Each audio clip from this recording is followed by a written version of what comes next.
Ladies and gentlemen, good day and welcome to Sahyadri Industries Limited Q2FY25 earnings conference call. This conference call may contain forward-looking statements about the company which are based on the beliefs, opinions, and expectations of the company as on date of this call.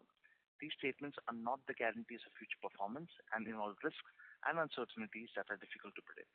As a reminder, all participant lines will be in the listen-only mode, and there will be an opportunity for you to ask questions after the presentation concludes. Should you need assistance during the conference call, please signal an operator by pressing star then 0 on your touch-tone phone.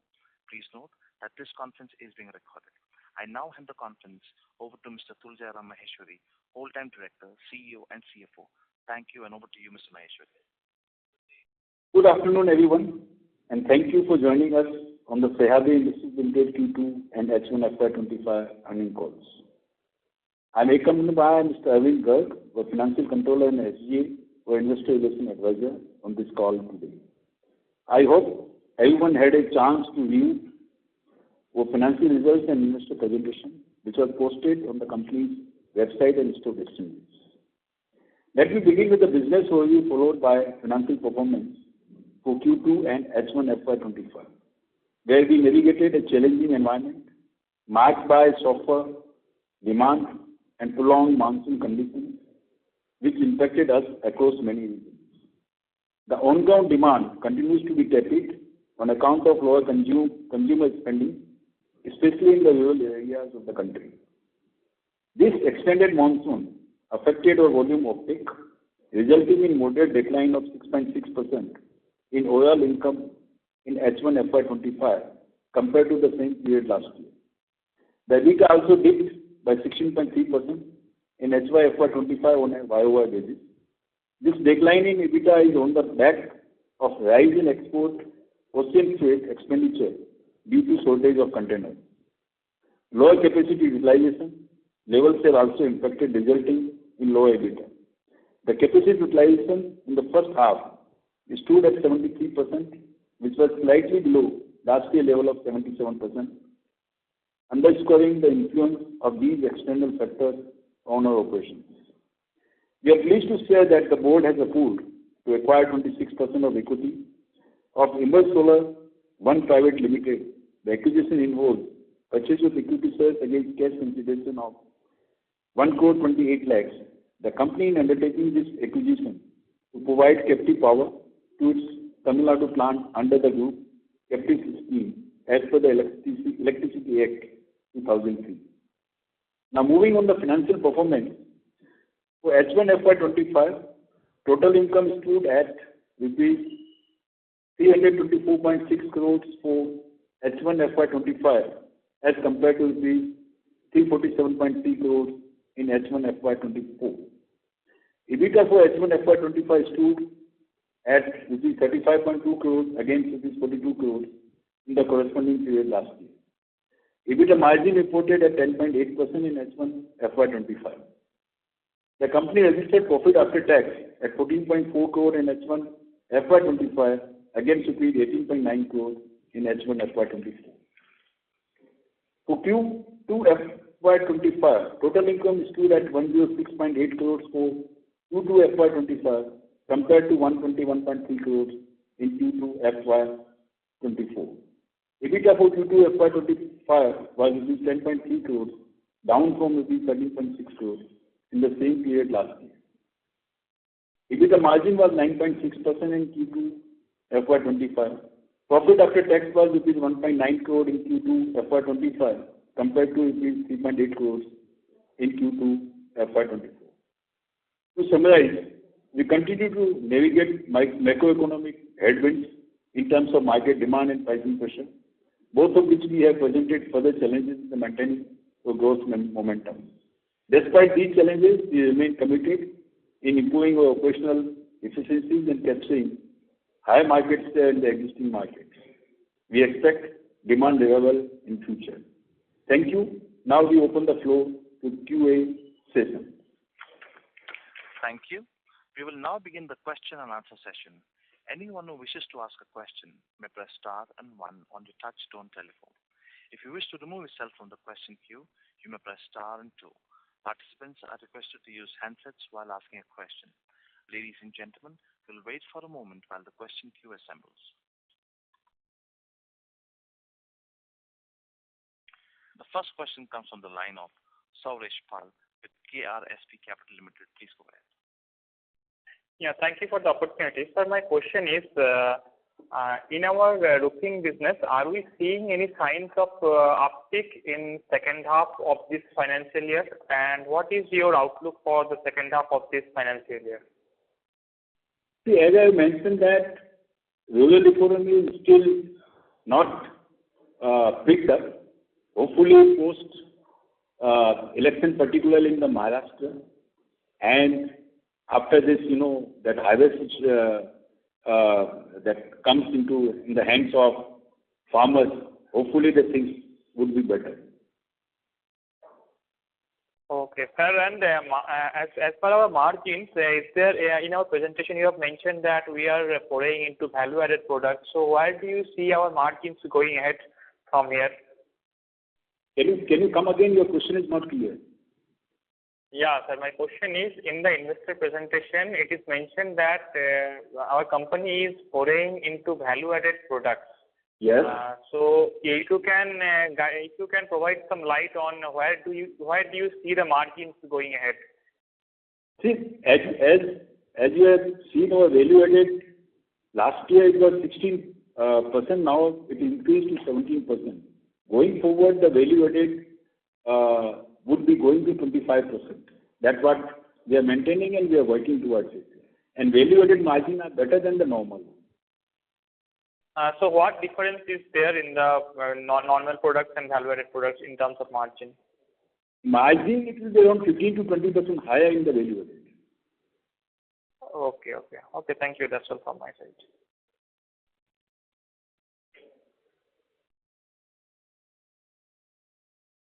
Thank you. Next question comes from the line of Ravindranath Mehta with Crystal Capital. Please go ahead. Thank you for providing me the opportunity. I have two questions. With Sahyadri being the only competitor adding capacity, how does the current industry structure affect your long-term growth and pricing power? I think your voice is not that clear. Can you repeat your question? I think it's getting little meaningless. With Sahyadri being the only competitor adding capacity, how does the current industry structure affect your long-term growth and pricing power? Your voice is again gone. I think, are you speaking on speakerphone or how you are talking? Because voice is not clear. Oh. Mr. Mehta, please, can you just come a little closer to the mic and speak? Yeah, sure, I'll do it. With Sahyadri being the only competitor... There is a echo happening in your voice. Can you hear me properly? Yeah, now it's okay. Let's go ahead, please. Okay. With Sahyadri being the only competitor adding capacity, how does the current industry structure affect your long-term growth and pricing power? See, the point is the capacity, everybody is increasing, not we only. If you've seen that Visakha has also increased and other companies are also increasing. So we are increasing the capacity where we are not present, as in the east we are coming, where we are not present. And the second capacity that is coming is only near Maharashtra border, which is mainly for the export purpose. So for the growth and that thing, as we say, that it's a continuous endeavor to reach to the 1,000 crore in the next 5 years. That we are still maintaining. Okay, and my next question is, the raw material prices has been elevated since the past 1.5 years. So can we consider this as the new normal? As we said continuously in the last 2 calls, that there is now stability in the pricing. There is no increase in the raw material pricing. Only there is a fluctuation in the forex, which is getting impacted because as you've seen, the dollar is getting weak, rupee is getting weak against the dollar. Okay, got it. That's it from my side. Thank you. Thank you. A reminder to all the participants that you may press star and 1 to ask a question. Next question comes from the line of Chia Shah with Wealth Securities. Please go ahead.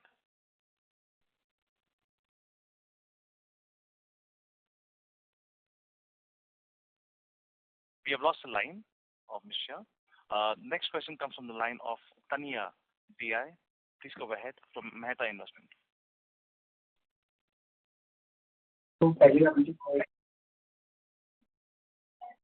Hello, am I audible? Not that clear. If you can come nearer or can speak without your microphone or something. Am I better now? Now it's good. Yeah, please. Okay, so I have a couple of questions. So my first question is, one of the key players has said that roofing industry has degrown by approximately 10%. What are your views on this? Yeah, because we also are facing the same situation, because there is a degrowth compared to that what used to be. So the totality what they are saying may be correct. Okay, got it. And my next question was that could you provide me with more details on the strategies and investments planned for expanding into the eastern and northern regions with your asbestos and non-asbestos products? It is already there, madam, if you see. We have clearly said that Odisha is a asbestos and Palghat is a non-asbestos. And already we have provided 95 crore each for both the facilities which is going to come. Okay, sir. Okay. Thank you so much. I'll get back to the queue. Thanks. Thank you. Next question comes from the line of Arnav Agarwal with an individual investor. Please go ahead. Hello, am I audible? Yes, please. Okay. Good afternoon, sir.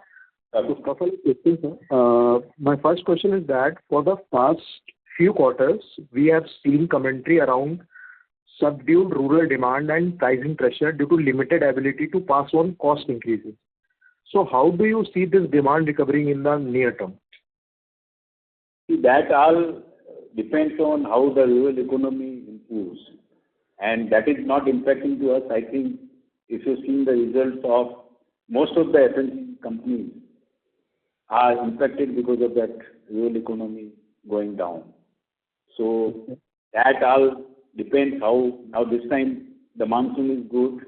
I think agriculture produce would also be good, and they may be going to get good return of that, and things may improve. That but we expect that in second half to be good. Okay.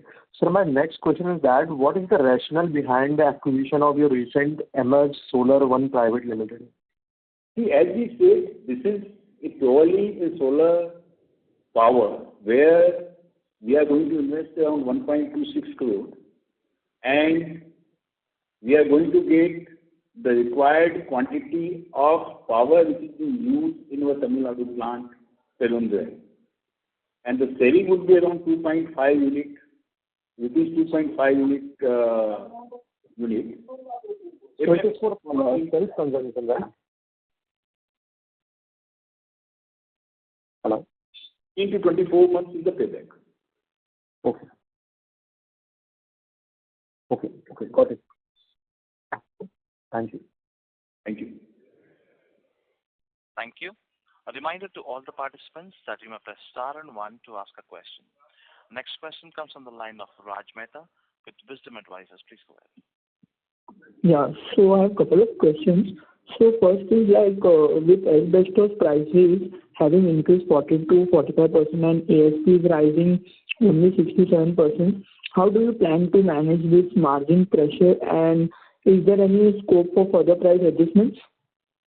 See, there's no increase in asbestos price. Whatever the price has increased, it is already increased 1.5 years before, and after that there is a stability. So there's no increase. Only the increase is happening on account of foreign exchange fluctuation. So prices are now stable. There's no increase. Got it. And sir, what is your outlook on raw material price trends in the near future?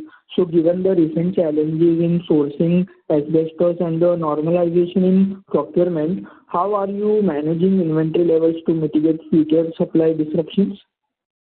See, at present, there is no issue of supply. There is no any increase in the prices. Supply is smooth. and things are before Ukraine war, whatever the situation was, we are in the same situation. So there's no any challenge in getting the asbestos, number one. Number two, overall prices of the raw material are also well under control, and there's no any increase we foresee in the near future, other than whatever the foreign exchange fluctuation which may come. Okay, sir. Okay, that's it from my side. Thank you, sir. Thank you. Thank you. Next question comes from the line of Jia Shah with Wealth Securities. Please go ahead. Hello. So my question is that could you provide me with an update on the timeline for the VADA plant and the expected impact on capacity utilization once both these new plants are operational by, say, FY27 and 28?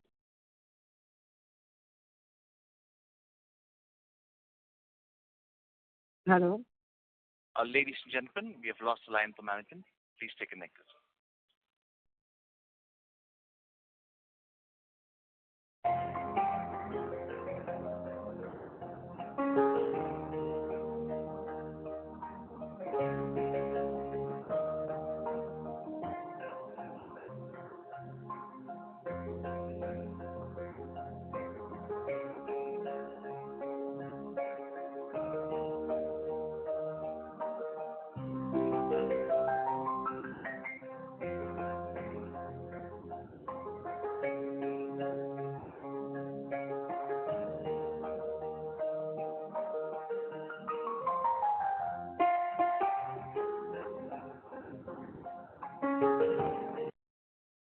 Ladies and gentlemen, the management line has been reconnected. Please go ahead.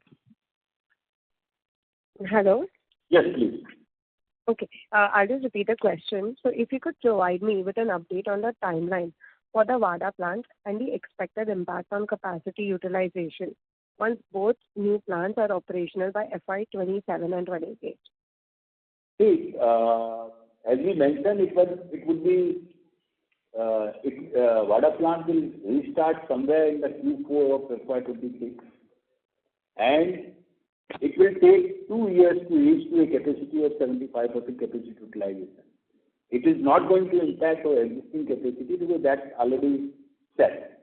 So whatever that plant capacity will come, slowly, gradually we will reach to the 75% in the next 2 years, from 27 onwards.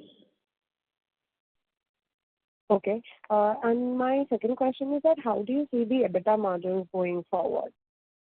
Generally, we don't give forecast on our EBITDA margin.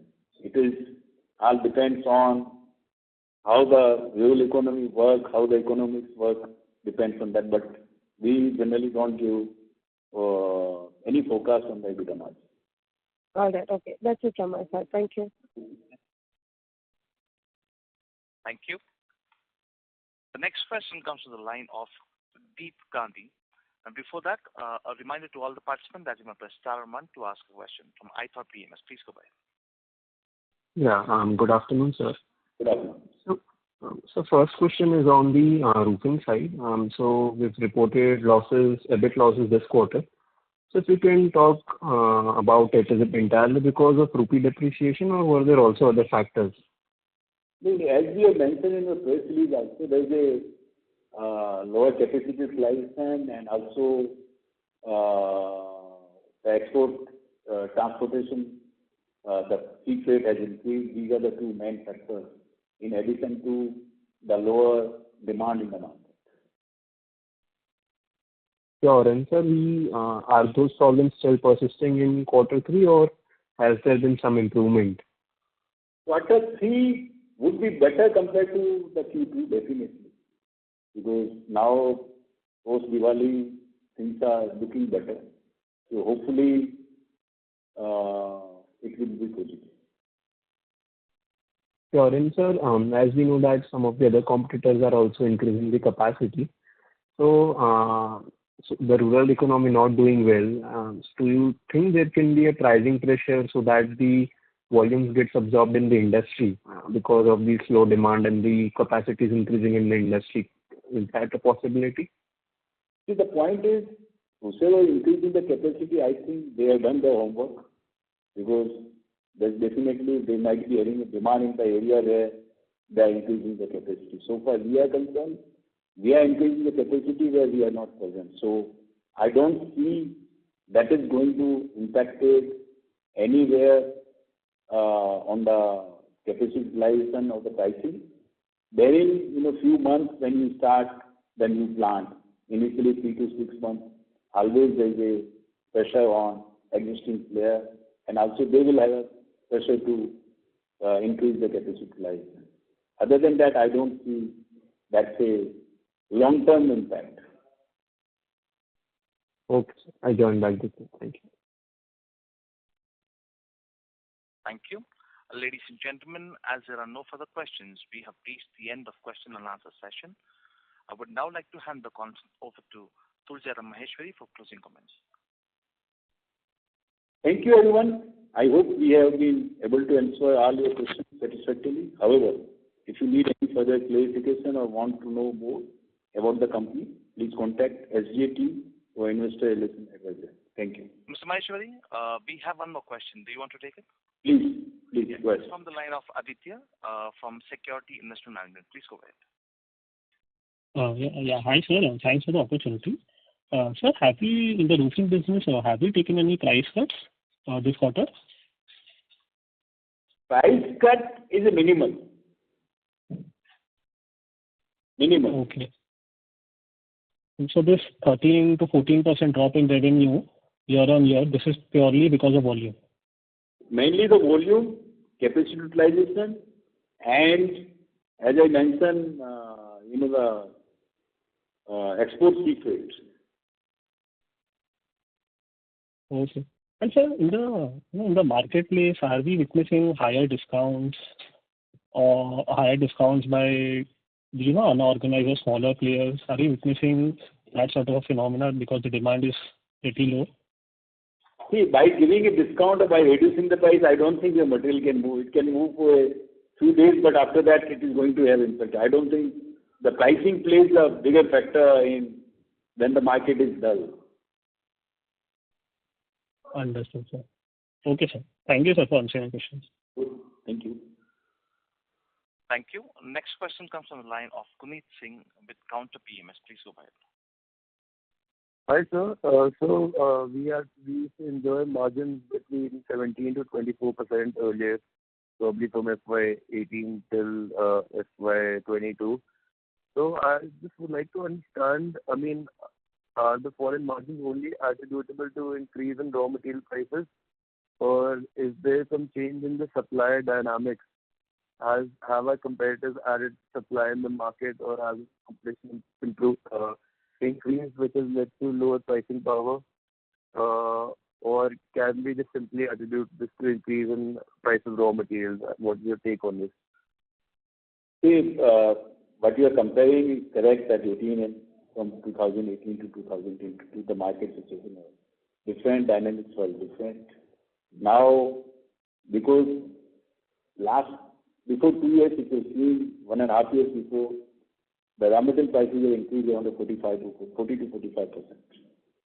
And we could pass on to the market not more than 8 to 10%. So there is a straight impact of 35% in the bottom line, which is what we are seeing today, the gap, what we are reporting at that time and now. That's number one. Number two is the rural economy is not doing the great as they used to. So there is an impact on total volume also, resulting your lower capacity utilization. So these two factors are playing on the bottom line. Hopefully, ladies and gentlemen, the management line has been disconnected. Please be on hold while we quickly get them reconnected.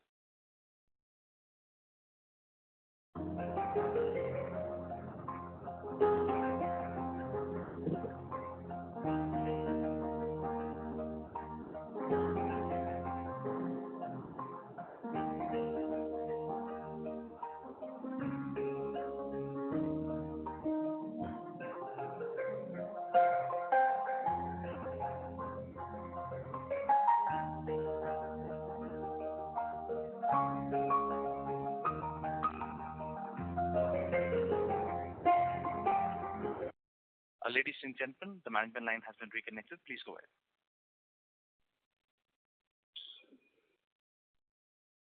Should I continue my reply? Yes, please. Mr. Singh, please go ahead. So these are the two major factors which is impacted to the bottom line. Hopefully, going forward,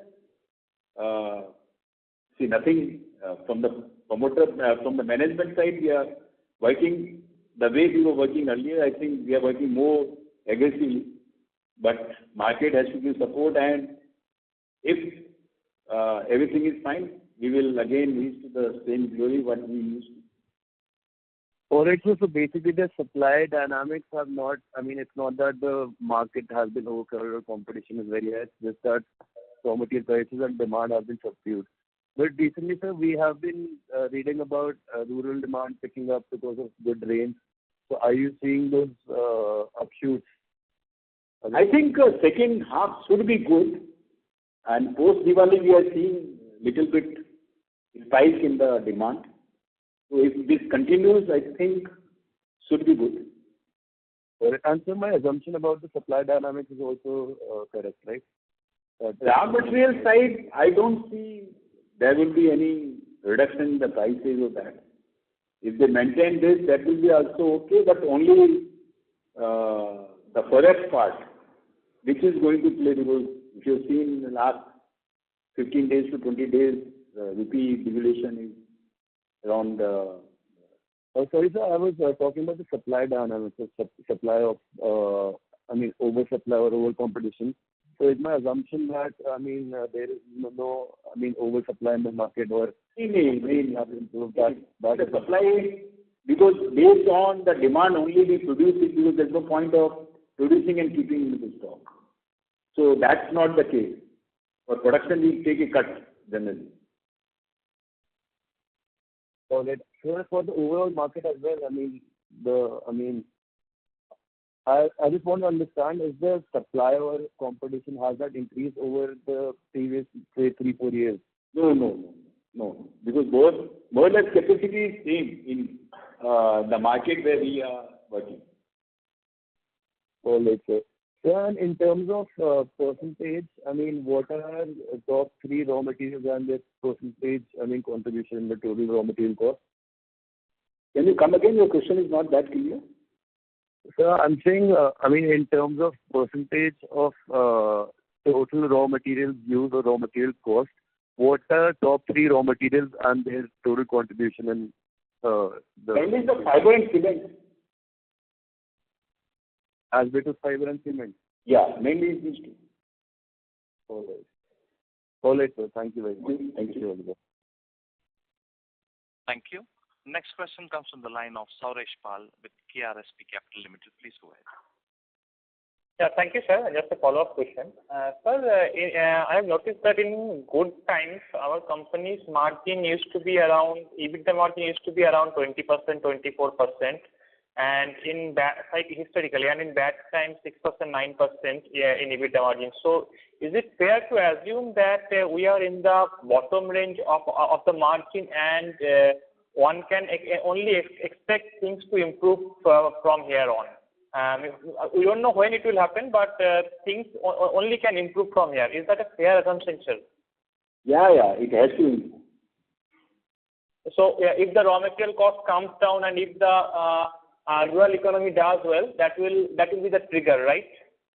One is definitely that, but that is unlikely to happen. Only the thing is, the prices have to go up, and I think third quarter onwards, things would be better from the pricing front also. So we hopefully the pricing would be good, and second half should be good. That's what we expect.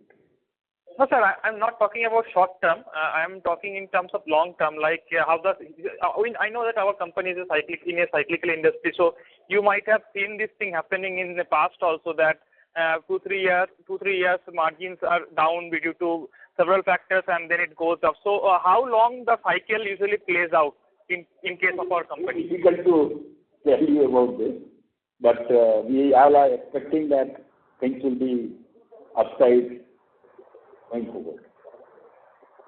Okay, thank you, sir. Thank you. Ladies and gentlemen, once again, we'll hand over to Mr. Tuljara Maheshwari for closing comments. Please go ahead. Thank you, everyone, and I hope we have been able to answer all your questions satisfactorily. However, if you need any further clarification, want to know more about the company, please contact SGA team, the Investor Relation Advisor. Thank you. Thank you. On behalf of Sahyadri Industries Limited, that concludes this conference. Thank you for joining us. You may now disconnect your lines.